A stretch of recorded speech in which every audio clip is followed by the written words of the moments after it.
The champagne glass felt cold in my hand as I watched my family work the room. Dad's booming laugh carried across the marble floors, his hand clapping shoulders with the ease of someone who'd spent 30 years in middle management. Mom stood beside him, explaining to anyone who'd listen about Marcus's recent promotion to regional vice president. "Sarah's here somewhere," I heard Mom say. "She does something with computers. We don't really understand it." I was 28 and I'd been building NexusAI for 5 years. We'd developed machine learning algorithms revolutionizing data security for enterprise clients.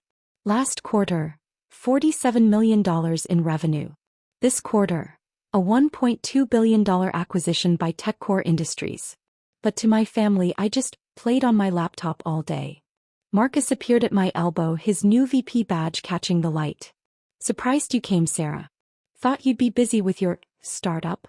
He said it like I collected stamps. "Something like that," I said, checking my phone. The TechCore team had texted. Everything was on schedule. CEO Jennifer Walsh would arrive shortly to make the announcement during the keynote. This business gala, 400 business leaders from 3 states, was the perfect venue, including my entire family invited through Dad's company connections. They'd insisted I come so Mom could introduce me to eligible young men with real careers. "You should talk to Dad about getting a real job," Marcus continued. "His company needs administrative assistance. You're good with computers. Maybe data entry?" Data entry. I'd written code processing billions of data points per second. "I'll think about it." Dad appeared, face flushed from his second martini. "Sarah, your mother and I were telling the Hendersons about Marcus's promotion. Regional VP at 32.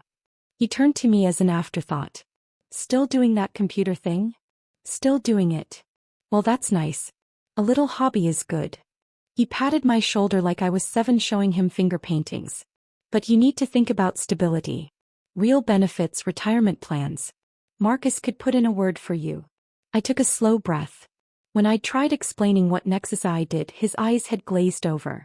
"Sounds complicated. But does it pay the bills?" It paid more than bills.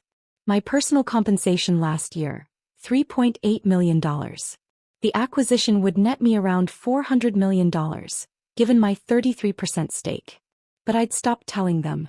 After years of dismissal, after countless dinners where my achievements were glossed over while Marcus's every minor accomplishment was celebrated, I'd simply gone silent.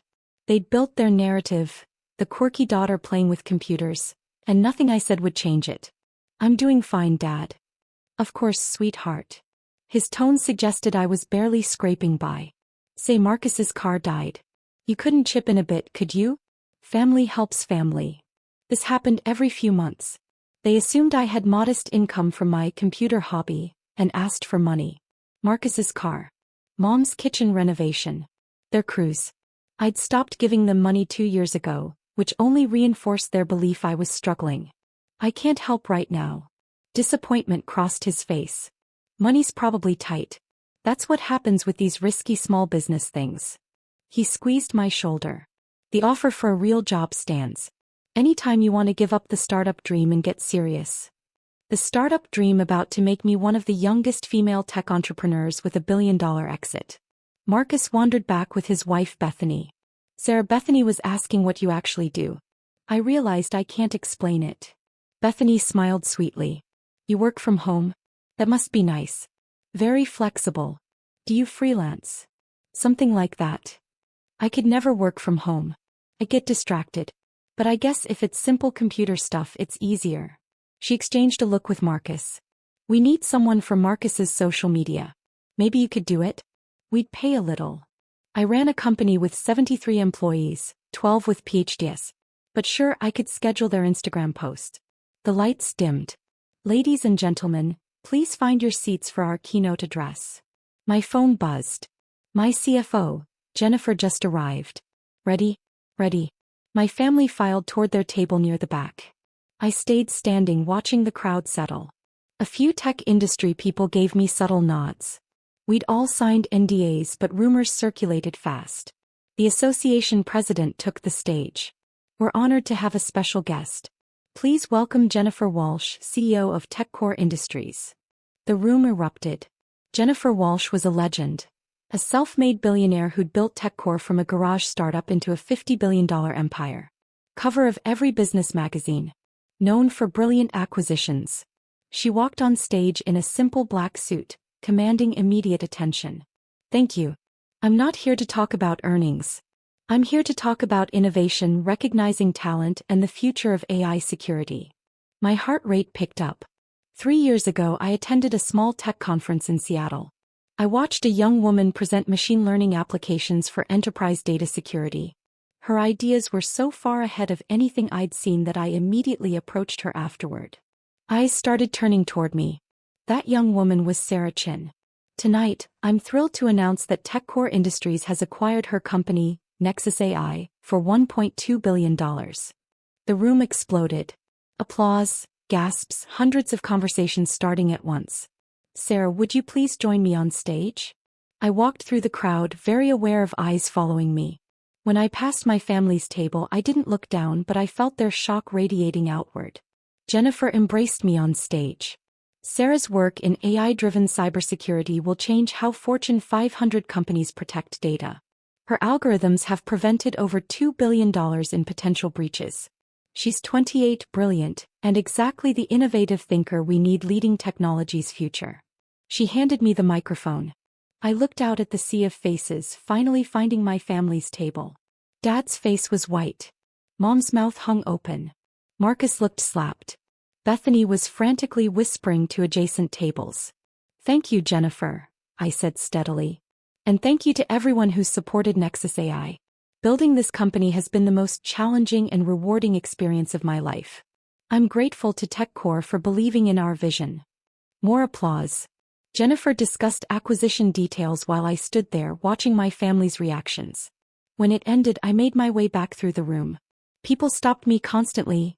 Congratulations, business cards, conference invitations. By the time I reached my family's table, they'd had 15 minutes to process. It hadn't been enough. Sarah, Dad said, standing so fast he nearly knocked over his water. We had no idea. Why didn't you tell us? I looked at him calmly. I tried. Many times. You said it was a hobby. That I played on my laptop. That I needed a real job. Mom's eyes filled with tears. But, $1.2 billion? That can't be. That's the company valuation. My personal stake is around $400 million. Marcus looked physically ill. $400 million? Roughly. I turned to Bethany. So I can't help with your social media. I'll be busy with the TechCore integration. Bethany's face went through several shades of red. Sarah, honey, Dad started, reaching for my arm. I know we haven't always understood your work, but family is family. We've always supported you. You asked me to chip in for Marcus's car 20 minutes ago. You thought I was struggling to pay bills. We didn't know. You didn't ask. Kept my voice level. In 5 years, not once did any of you ask meaningful questions about my company. You decided what my life looked like and never questioned it. People at nearby tables were watching now. Mom dabbed her eyes. We're so proud of you. Are you? Or are you just proud now that someone you respect told you to be proud? Jennifer Walsh said I was brilliant, so now I must be. But last week when I explained our new protocol at Sunday dinner, you said, "That's nice, dear," and changed the subject to Marcus's golf tournament. The truth hung in the air. I saw the moment they realized I was right. What do you want us to say? Marcus asked tightly. Nothing. I don't need your validation or approval. I stopped needing it long ago. Dad straightened his shoulders. There's no need to be dramatic. We're family. This is a misunderstanding. It's not a misunderstanding. It's a pattern. I picked up my clutch. I'm going to network with people who valued my work before tonight. Enjoy the gala. I walked away before they could respond, heading toward tech executives who'd been waiting. Behind me, Mom said something in a choked voice, but I didn't turn around. The next morning, my phone exploded. Texts from parents, Marcus, various relatives. Every message. Shock, congratulations, attempts to reframe their behavior as support. I'd misunderstood.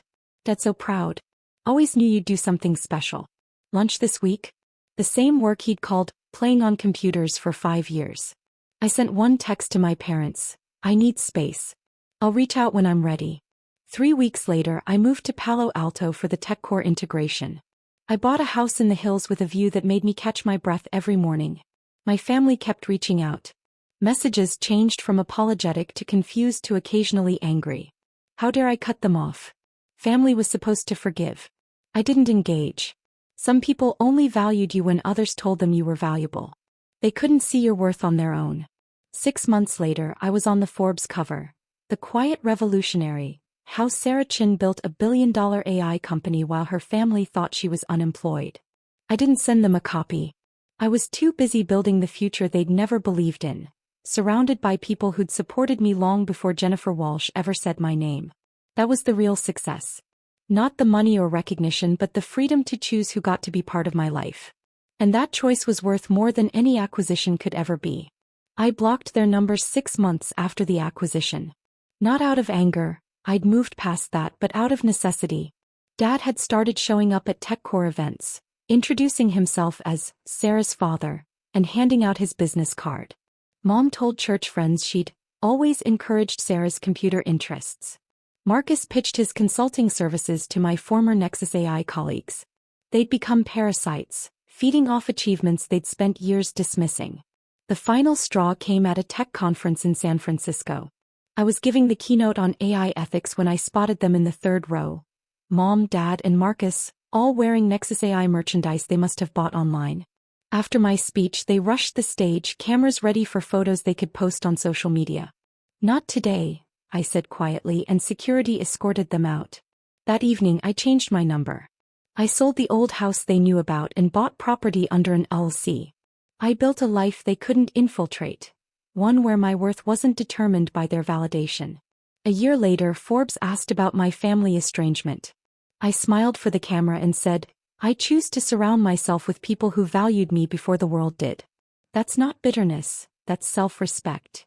The article went viral. Apparently, I wasn't the only one who'd learned that sometimes, the family you build matters more than the one you're born into.